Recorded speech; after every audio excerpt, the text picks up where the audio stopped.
ஜோதிடம் சகோதர சகோதரிகள் அனைவருக்கும் வணக்கம். திருமண பந்தத்தில் இணைக்கக்கூடாத நட்சத்திரங்கள்.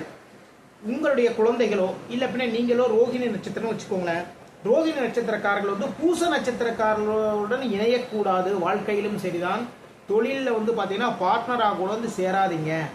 ஏன்னா ரோகிணி சந்திரனுடைய நட்சத்திரம், பூசம் சனி பகவானுடைய நட்சத்திரம். நீங்க ஒரு ஃபாஸ்டா இருப்பீங்க. உங்களுடைய இணை, அதாவது உங்களுடைய வாழ்க்கை துணையா இருந்தாலும் சரிதான், உங்களுடைய பார்ட்னர் தொழில் பார்ட்னராக இருந்தாலும் சரிதான், அவர் பார்த்தீங்கன்னா ரொம்ப ரொம்ப லோவாக இருப்பார்.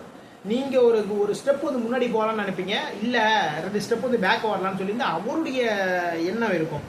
இது என்ன அப்படின்னா 5வது நட்சத்திரம் வந்துடும். இது பார்த்தீங்கன்னா பிருத்திக்குத்தாரைன்னு வந்துடும். பிருத்திக்குத்தாரை அப்படின்னா நமக்கு எப்பயுமே நமக்கு நன்மை நடக்கக்கூடாத ஒரு நட்சத்திரங்க இது, சரிங்களா? அப்போ ரோகிணி நட்சத்திரக்காரர்கள் பூச நட்சத்திரக்காரர்களுடன் வாழ்க்கையிலும் திருமண பந்தத்திலும் இணைக்கக்கூடாது, தொழிலிலும் கூட்டாளிகளாக சேரக்கூடாது. அப்படி சேர்ந்தீங்க அப்படின்னா உங்களுக்கு நல்லது கிடையாது. உங்களுடைய எதிராளிக்கு மட்டும்தான் நல்ல விஷயம் நடந்துகிட்டே இருக்கும். அவர் சொல்ற மாதிரி தான் நீங்க போயிட்டே இருப்பீங்க. ஒரு அடிமை மாதிரி உங்களுடைய வாழ்க்கையே மாறிடும். அப்போ உங்களுடைய நட்சத்திரத்திற்கு ஏற்றபடி நல்ல ஒரு தாராபலம் உள்ள நட்சத்திரமா நீங்க பார்த்து சேர்த்துட்டீங்கன்னு வச்சுக்கோங்களேன், வாழ்க்கை வளம் பெறும். மீண்டும் அடுத்த பதிவில் சந்திப்போம். நம்முடைய ஸ்ரீநிதி ஜோதிடம் சேனலை லைக் பண்ணுங்க, ஷேர் பண்ணுங்க, சப்ஸ்கிரைப் பண்ணுங்க. நான் உங்கள் ஜோதிடர் திருச்சேரை KP ராஜா வெங்கடேஷ். வாழ்க வளமுடன், வாழ்க நலமுடன்.